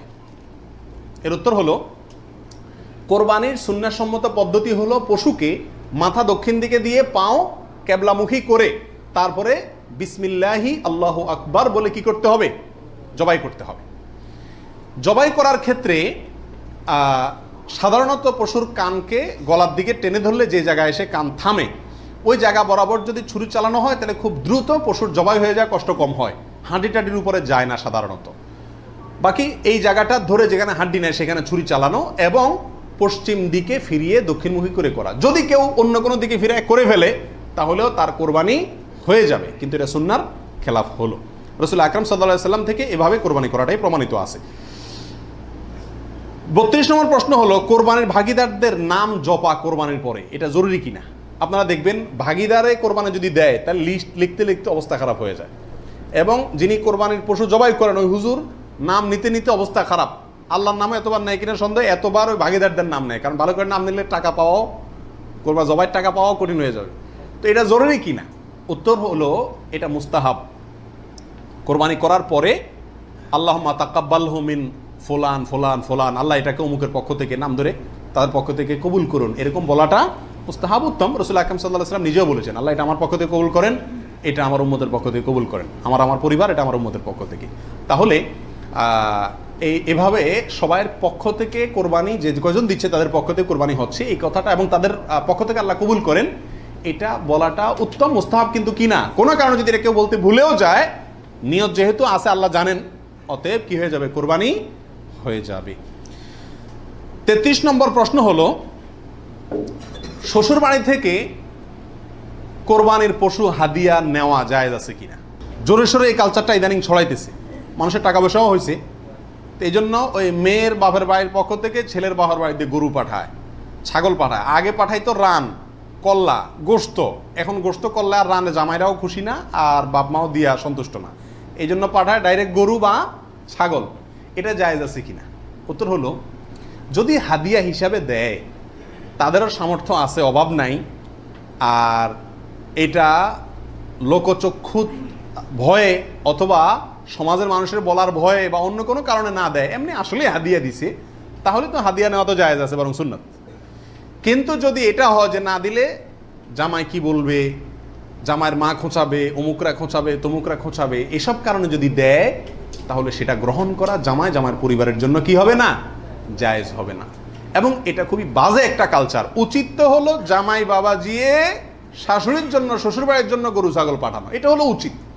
কারণ তারা সারা জীবন এই মেয়েটাকে বড় করে লাখ লাখ টাকা ইনভেস্ট করে মানুষ করে আমাকে দিয়ে দিছে, আমি বছরে বছরে একবার করে তাদের একটা গরু ছাগল দিতে পারলে ভালো হয়। খবরদার, আবার শ্বশুরবাড়িতে দিলেন, বাহর বাড়িতে কিছুই দিলেন না। অনেকে আছে শ্বশুরবাড়ির অন্ধ, আবার সেটাও আবার সঠিক না। ব্যালেন্স রাখতে হবে। আল্লাহ তৌফিক দান করুন। 35 নম্বর প্রশ্ন হলো, বৈদ্যুতিক মেশিনে জবাই করা জায়েজ আছে কিনা? আপনারা জানেন যে উন্নত দেশগুলোতে বৈদ্যুতিক মেশিন দিয়ে জবাই করার একটা কালচার প্রচলিত আছে, বা অটোমেটিক মেশিন দিয়ে জবাই করার কালচার আছে। এটা দিয়ে জবাই করলে জবাই হবে কিনা? উত্তর হলো, পশু জবাই হওয়ার জন্য শর্ত হলো পশুর নির্দিষ্ট কয়েকটা রগ আছে, রগগুলা কাটা যেতে হবে এবং রক্ত প্রবাহিত হইতে হবে। যদি কোনো বৈদ্যুতিক শক ইত্যাদির মাধ্যমে পশুকে দুর্বল করে ফেলা হয়, যে দুর্বল করার ফলে অনেক সময় বাঁচে কিনা এটাই সন্দেহ হয়, এরপরে ছুরি চালানো হয়, তাহলে ওই পশু দিয়ে কোরবানি করা জায়েজ হবে না। কারণ যে দুর্বল বানায় তাকে কি করা হচ্ছে? জবাই করা হচ্ছে, বিধায় এটা জায়েজ নাই। আর যদি ছুরি দিয়ে করা হয় এবং মানুষের হাত না লাগে এবং বিসমিল্লাহ বলা হয়, মুসলমানে সুইচ চালায়, তাহলে সেক্ষেত্রে ছুরি দিয়ে যদি জবাই হয়, কাটা যায়, তাতে কি হবে? কোরবানি হয়ে যাবে ইনশাআল্লাহ, এবং জবাই বিশুদ্ধ হবে। 35 নম্বর প্রশ্ন হলো, জবাইয়ের সময় বিসমিল্লাহ বলতে যদি কেউ ভুলে যায়, তাহলে কি করবে? এর উত্তর হলো, নিজের পশু তো নিজে জবাই করা উত্তম। যারা প্রফেশনাল জবাই করেন মৌলভী সাহেবরা, তারা তো ভুলের কথা না, কারণ তাদের অভ্যাসই আছে। নিজেটা নিজে করতে গেলে ডরে ভয়ে ভুলেও যেতে পারে। যদি কেউ ভুলে যান, ভয়ের কোনো কারণ নাই। মুসলমান যদি ভুলেও যায়, তবুও সেই পশু হালাল হবে, খাওয়া হারাম হবে না। ইচ্ছাকৃত যদি কেউ বিসমিল্লাহ না বলে, সেটা ভিন্ন কথা, সেটা সমস্যা আছে। কিন্তু ভুলে যদি বিসমিল্লাহ না বলে, তাতে পশু হালালই থাকবে, হারাম হবে না ইনশাআল্লাহ। 36 নম্বর প্রশ্ন হলো, কোরবানিকারীকে কি চুল, নখ ইত্যাদি কাটা থেকে বিরত থাকতে হবে? উত্তর হলো হ্যাঁ। নবী রাসূলুল্লাহ সাল্লাল্লাহু আলাইহি ওয়াসাল্লাম বলেছেন, মান আরাদা আন ইউদাহিয়া, যে ব্যক্তি কোরবানি করার ইচ্ছা রাখে, পোষণ করে, ফালা ইয়াখুয মিন শা'রিহি ওয়া আযফারিহি শাইআ, সেই জন্য তার নখ, চুল ইত্যাদি কোনো কিছুতে হাত না দেয়। কোরবানির ঈদের 10 দিন আগে, চাঁদ যেদিন উঠবে ওই দিন থেকে নিয়ে ঈদের দিন পর্যন্ত এগুলো করা যাবে না। কি করা যাবে না? চুল, নখ ইত্যাদি কাটা যাবে না, কাটবে না কোরবানিকারী ব্যক্তি। কোরবানি দেওয়ার পরে চুল, নখ ইত্যাদি কাটবে, এটা খেয়াল রাখা উচিত। 37 নম্বর প্রশ্ন হলো, কোরবানিকারী ব্যক্তি এই 10 দিন দাড়ি শেভ করতে পারবে কিনা? জটিল একটা প্রশ্ন। কোরবানি করবেন, বাকাওয়াতি করবেন, খুব ভালো কথা, জায়গায় এসে ধরা গেছেন, দাড়ি শেভ করতে পারবেন কিনা? উত্তর হলো না। দাড়ি তো কোরবানি করলেও শেভ করা যাবে না, না করলেও শেভ করা যাবে না, এটা তো সর্বাবস্থায় চাঁচা হারাম। সেক্ষেত্রে কোরবানির এই সিজনগুলোতে এসে গুরুত্বটা আরো বাড়ে। একে তো এমনি হারাম, আবার কোরবানি করছেন, সেজন্য নবী সাল্লাল্লাহু আলাইহি ওয়াসাল্লাম বলছেন আপনি যেন না ধরেন, এগুলোতে হাত না দেন। তাহলে কোরবানি করার যদি ইচ্ছা থাকে, আল্লাহকে সন্তুষ্ট করতে আসলেই মনে চান, তাহলে এই 10 দিন দাঁড়িয়ে কি করতে পারবেন না? শেভ দিতে পারবেন না। খোঁচা খোঁচা দাঁড়িয়ে নিয়ে কি করতে হবে? মসজিদে যেতে হবে। কোরবানি দেওয়া শেষ, এবার কি করতে পারবেন? দাঁড়িয়ে শেভ করতে পারবেন না, তাও যাবে না। আল্লাহ আমাদের বোঝার তৌফিক দান করুন। 38 নম্বর হলো, কোরবানির গোশত দিয়ে দিনের প্রথম খানা খেতে হয়, এই কথাটা কতটুকু সঠিক? উত্তর হলো পুরাই সঠিক। রাসূল আকরাম সাল্লাল্লাহু আলাইহি সাল্লাম থেকে বর্ণিত হয়েছে যে তিনি ঈদুল আজহাতে, ঈদুল ফিতরের ব্যতিক্রম করতেন। ঈদুল ফিতরে কিছু একটা মিষ্টি খেয়ে, খেজুর টেজুর খেয়ে তারপরে ঈদগাহে যেতেন। আর ঈদুল আজহাতে সারাদিন কিছু খেতেন না, কোরবানির পশুর গোশত দিয়ে প্রথম খানা খেতেন দিনের। অতএব আপনি গরু দেন, ছাগল দেন, যেটা দিয়ে কোরবানি করেন, দিনের প্রথম খানা কি দিয়ে হওয়া উত্তম? ওই গোশত দিয়ে হওয়া উচিত। গোশতটা তো আল্লাহকে দিয়ে দিয়েছেন, আল্লাহর নামে জবাই করছেন, আল্লাহ আপনাকে হাদিয়া দিয়েছেন। এই জন্য আল্লাহর হাদিয়ার আগে একটু পেটটা খালি রাখেন, আকর্ষণ করে খান, তাহলে ইনশাআল্লাহ সেটা আপনার জন্য, আপনার আল্লাহর হাদিয়াকে আপনি মূল্যায়ন করলেন, সেটা প্রমাণ হবে। 39 নম্বর প্রশ্ন হলো, পশুর রক্তে নাকি আরোগ্য আছে, কোরবানির পশুর রক্তে, এই কথাটা কতটুকু সঠিক? কোন কোন এলাকাতে আমি নিজের চোখে বহুবার দেখার দুর্ভাগ্য হয়েছি, অনেকে দেখা যায় কোরবানির পশু জবাই করার সময় রক্তগুলা একটা বাড়িতে করে নিয়ে যায় গরম গরম, এরপরে নিয়ে পোলা পানিরে খাওয়ায়। এটা খাওয়াইলে বলে অনেক রোগ বালাই ভালো হয়। বুঝাচ্ছে কথা? এটা সম্পূর্ণ কুসংস্কার। কোরবানির পশুতে কোনো আরোগ্য নাই, এটা ভুল ধারণা, এটা থেকে বেঁচে থাকা উচিত। 40 নম্বর প্রশ্ন হলো, পশুর জান যাওয়ার আগে কি চামড়া ছিলা জায়েজ আছে? উত্তর হলো না। কঠোরভাবে নিষেধ। আমাদের দেশে কসাইরা এবং যারা চামড়া ছিলে নিজেরা অনেক সময় দেখা যায় যান এখনো পুরো বাইর হয় না, রু বাইর হয় না, তার আগেই ওই পায়ের রগ কাটা শুরু করে, চামড়া ছিলা শুরু করে, পুরো নাড়াছাড়া করে। এটা জায়েজ নাই, এটা গুনাহের কাজ। আপনি কোরবানি করছেন ইবাদত, অথচ গুনাহ হচ্ছে সাথে। নবী আলাইহিস সালাম বলেছেন ইন্নাল্লাহা কাতাবাল ইহসানা আলা কুল্লি শাই, আল্লাহ সব বিষয়ের প্রতি ইহসান করার নির্দেশ করেছেন। অতএব ফাইদা কাতালতুম ফাআহসিনুল কিতলাতা ওয়া ইযা যাবাহতুম ফাআহসিনুজ যাবিহাতা, তোমরা যখন কোনো পশুকে জবাই করবে তখন ওই পশুর প্রতি রহম করিও, ভালো করে ধারটা দিয়ে নিবেন। নবী সাল্লাল্লাহু আলাইহি ওয়াসাল্লাম বলছেন যাতে করে তার রু বের হইতে কষ্ট না হয়। সেখানে জীবিত অবস্থায় এখনো মরে নাই, আপনি চামড়া ছিলা শুরু করে দিলেন, এটা খুবই অন্যায় এবং জুলুম। কোনো পশু কষাই যদি করে তাকে থামাই দিবেন যে রু যেতে দাও, তারপরে হাত দাও। 41 নম্বর প্রশ্ন হলো কোরবানি আর আকিকা এ দুটো একসাথে দেওয়া যাবে কিনা, এটা কমন প্রশ্ন আমাদের সমাজে। এর উত্তর হলো অনেক উলামায়ে কেরামের মতে দেওয়া যাবে, ফতোয়া শামী ইত্যাদিতে তাই লেখা আছে যে দেওয়া যাবে কোরবানি আর আকিকা একসাথে একই গরুর মধ্যে। আর অনেক উলামায়ে কেরামের মধ্যে দেওয়া যাবে না। দেওয়া যাবে না এর ভিতরে আপনার পাকিস্তানের খুব নামকরা মুফতি ছিলেন মুফতি রশিদ আহমদ রাহমাহুল্লাহ, আহসানুল ফতোয়ার লেখক। তিনি হানাফি মাযহাবের বড় উলামায়ে কেরামের মধ্যে থেকে তিনি কঠোরভাবে এর বিরুদ্ধে করেছেন এবং বলেছেন কোন অবস্থাতেই কোরবানি আর আকিকা একসাথে মিক্স করা যায় না, উচিত না। কারণ কোরবানি একটা ইবাদত, আকিকা আরেকটি ইবাদত। আর তাছাড়া গরু এক অংশে একাধিক ব্যক্তি দিতে পারবে, এটা কোরবানির ক্ষেত্রে নবী সাল্লাল্লাহু আলাইহি ওয়াসাল্লাম বলছেন, আকিকার ক্ষেত্রে বলেন নাই। সেই জন্য কোরবানি এবং আকিকা পৃথক হওয়া উচিত। একই দিনে হতে পারে কিন্তু গরুর অংশে কোরবানির না, এই আকিকার কারণ নামের অংশ থাকা উচিত না। এই মতটা বেশি শক্তিশালী এবং বেশি সতর্কতামূলক। 42 নম্বর প্রশ্ন হলো ভিন্ন দেশে কোরবানি করা যাবে কিনা। আপনি এই দেশে আছেন, আপনার কোরবানি দেশে আপনার পক্ষ থেকে হলো, এটা জায়েজ আছে কিনা? উত্তর হলো আছে। এটা কোনো কোনো ক্ষেত্রে উত্তম হয় যদি আপনার উদ্দেশ্য হয় এমন যে ওখানে আরো বেশি অভাবী মানুষ আছে, আমি তাদেরকে গোশত দেব। কিন্তু সবসময় এটা হওয়া উচিত না। প্রবাসীরা যেখানে আছেন সেখানেও কোরবানির কালচার চালু করা উচিত। আমার জানা মতে প্রবাসী যারা আছেন, লক্ষ লক্ষ প্রবাসী, সবাই কোরবানি দেওয়ার সামর্থ্য আছে। এদের 10% লোকও এখানে কোরবানি দেয় না। কারণ কোরবানি দিলে আমার গোশত খাবে কে? ধান্দা হলো গোশতের দিকে। এটা সব যদি মনে করে তাহলে তো যেখানে থাকি সেখানেই দেওয়া উচিত। এটা হলো মূল বিধান। অন্য জায়গায় আপনি দিবেন যদি সেখানে দিলে বেশি সওয়াব হয়। অবশ্যই গ্রামে আমাদের দেশে গরিব বেশি, সেই হিসাবে সেখানে গোশত দিলাম, সেই নিয়তে দিলেন, ঠিক আছে। কিন্তু আপনি যদি এই নিয়তে দেন যে আমি এখানে গোশত যদি কোরবানি দেই তাহলে গোশত সব হাতে বুতে খাইব, আমার পরিবারের লোকজন তো পাইব না, এই নিয়ত যদি হয় তাহলে সেটা কিন্তু অন্যায় এবং ভুল। 43 নম্বর প্রশ্ন হলো ভিন্ন দেশে কোরবানি করলে কোন সময়ের দিকে খেয়াল করে কোরবানি করবে? কথার কথা আপনার কোরবানি দেশে হচ্ছে, তো এখানে যদি একদিন আগে পরে চাঁদ দেখা দেখি হয়, টাইম আগে পরে হয়, তাহলে কোন হিসাবে করবে? আপনার সময় না তাদের সময়? আপনার কোরবানি কিন্তু। এর উত্তর হলো যেই দেশে কোরবানি হচ্ছে পশু যেখানে আছে সেখানকার সময় দেখে কি করতে হবে? কোরবানি করতে হবে। আপনার এখানে ঈদের নামাজ হয়েছে কি হয় না সেটা দেখা দেখির দরকার নাই। 44 নম্বর প্রশ্ন হলো কোনো কারণে কোরবানি করতে না পারলে, পশু কিনছেন কিন্তু কোরবানি করতে পারেন না, করবেন কি? উত্তর হলো যে পরবর্তীতে কি করে দিবেন? আপনি সদকা করে দিবেন। মৃত ব্যক্তির নামে কোরবানির বিধান কি? একটু আগে যেটা বললাম, অর্থাৎ শুধু মৃত ব্যক্তির নামে আলাদা কোরবানি দেওয়া যায় অনেক উলামায়ে কেরাম বলেন, কিন্তু অনেক উলামায়ে কেরাম বলেন যারা মৃত ব্যক্তির সাথে জীবিত ব্যক্তিকে, জীবিত ব্যক্তির সাথে মৃত ব্যক্তিকে যোগ করে দেওয়া যাবে। আপনি একটা ছাগল দিলেন, বলেন যেটা আল্লাহ আমার এবং আমার মৃত বাবার পক্ষ থেকে, এভাবে করা যাবে। আর নবী আলাইহিস সালাম একটি ছাগল তার পুরো উম্মতের পক্ষ থেকে দিয়েছেন, জীবিত মৃত সবাই মোটামুটি এর ভিতরে শামিল। 45 নম্বর গেল। 46 নম্বর হলো কোরবানির পশুর চামড়ার বিধান কি? উত্তর হলো কোরবানির পশুর চামড়া এটা নিজে ব্যবহার করতে পারলে সেটা করা উচিত। চামড়া প্রসেস করে ব্যবহার করতে পারলে এটা করা উচিত। কোথাও কোথাও মানুষ খায়, যদি খাইতে পারেন চামড়া পরিষ্কার করে সেটাও আপনার জন্য ঠিক আছে। কিন্তু কোরবানির পশুর চামড়া বিক্রি করা হয় আমাদের দেশে বেশিরভাগ ক্ষেত্রে, এই কাজটা অনুত্তম কাজ, অনুচিত কাজ। কেন? কারণ কোরবানির গোশত এটাও বিক্রি করে আপনি টাকাটা দানই করে দিলেন, কিন্তু এটা উচিত না, বিক্রি করবেন না। আপনি হয় সরাসরি গোশত দিবেন, না নিজে খাবেন, দুটার একটা।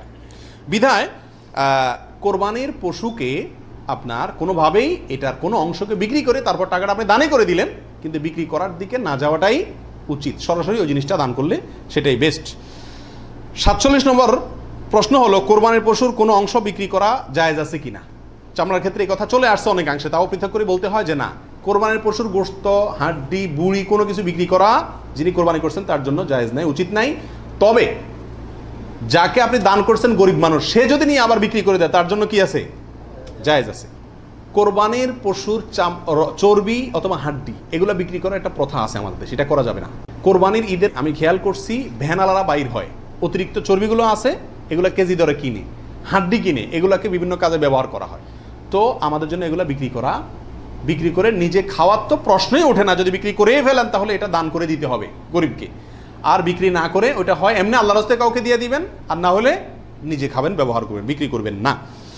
48 নম্বর প্রশ্ন হলো কোরবানির গোশত কিভাবে বন্টন করবেন, কয় ভাগ করবেন? এর উত্তর হলো কোরবানির পশু 3 ভাগে বন্টন করা উলামা ইকরাম মুস্তাহাব বলেছেন, কিন্তু কোনো হাদিসে এর ক্ষেত্রে আলাদা করে এভাবে নির্দেশ করা হয় যে 3 ভাগে করতে হবে। আল্লাহ কোরআনে বলছেন যে ফাকুলু মিনহু, তোমরা কোরবানির পশু থেকে নিজেরা খাও, ওয়া আতইমু আল কানিআ ওয়াল মুতাররা, ধনী গরিব সবাইকে দাও। তাহলে ধনী গরিব 2 ভাগকে দাও, আবার নিজে খাও, 3টাই হয়ে গেল এখানে। আয়াত থেকে 3 ভাগ মোটামুটি ভাবে ইঙ্গিতে বোঝা যাচ্ছে, কিন্তু এটা কোনো জরুরি কিছু না। আর সহিহ মুসলিম হাদিসে আছে নবী সাল্লাল্লাহু আলাইহি ওয়াসাল্লাম বলেছেন তোমরা নিজেরা খাও, আবার রেখেও দাও, আবার দানও করো, অর্থাৎ 3টা করা যাবে। আবার সহিহ মুসলিমের আরেক বর্ণনায় আসছে তোমরা খাও এবং মানুষকে খাওয়াও। তাহলে বোঝা গেল নিজে খাওয়া, অন্যকে দান করা সবগুলাই উত্তম এই কোরবানির গোশতের ক্ষেত্রে।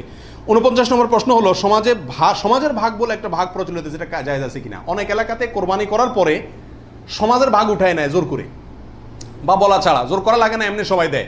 এটা জায়েজ আছে কিনা? উত্তর হলো এটা উচিত না, এটা অন্যায়। কেন? কারণ আমরা 5 জন মিলে একটা গরুতে অংশগ্রহণ করলাম, দিলাম, এখন সমাজে 1 ভাগ নিয়ে তাদের মতো গরিবকেই দিল তারা, কিন্তু আমার হয়তো অন্য গরিব আছে আত্মীয় স্বজন, আমি তাদেরকে দেবো, কিন্তু তারা তো তাদের মতো দিচ্ছে। এটা উচিত না। আমার গোশতটা আমি কি করবো না করবো সম্পূর্ণ আমাকে স্বাধীনতা দিয়েছে ইসলাম, বিধায় সেখানে এরকম অঘোষিতভাবে চাঁদাবাজি বা হয়তো অনেকে সন্তুষ্ট হয়ে দেয়, কিন্তু কারোর মনে অসন্তুষ্ট থাকতে পারে। যদি থাকে তাহলে এটা জটিলতা দেখা দিবে। এই জন্য কি হবে না, এটা উচিত হবে না, যার যারটা তাকে ভাগ করতে দেওয়া উচিত এবং উত্তম। 50 নম্বর প্রশ্ন হলো কোরবানির পশু অমুসলিমকে দেওয়া যাবে কিনা। উত্তর হলো কোরবানির গোশত অমুসলিমকে খাওয়ানো যাবে, অসুবিধা নেই, শরীয়তে কোথাও নিষেধাজ্ঞা নাই, অমুসলিমকেও খাওয়ানো যাবে। 51 নম্বর প্রশ্ন হলো কোরবানির গোশত 3 দিনে বেশি রাখা জায়েজ আছে কিনা। উত্তর হলো জায়েজ আছে, 3 দিনে বেশি রাখা যাবে না এমন কোনো কথা নাই। 52 নম্বর প্রশ্ন হলো কোরবানির গোশত শুকায়া রাখা জায়েজ আছে কিনা। যে এলাকায় ফ্রিজ নাই তারা শুকায়া রাখতে পারবে কিনা। অনেকে বলেন আমাদের দেশে যে কোরবানির গোশত কি কারণ যায় না, শুটকি বানানো যায় না, এতে গরুর কষ্ট হয়, পশুর কষ্ট হয় বা গুনাহ হয়। এগুলা মন গড়া কথাবার্তা, এটা সঠিক নয়। বরং যে কোনোভাবে আপনি চাইলে কি করতে পারবেন, গোশত রাখতে পারবেন। আল্লাহ সুবহানাহু ওয়া তাআলা আমাদের সবাইকে বিশুদ্ধ রূপে সঠিকভাবে কোরবানি করার তৌফিক দান করুন। জাযাকুমুল্লাহ ওয়া আখিরু দাওয়ানা আলহামদুলিল্লাহ।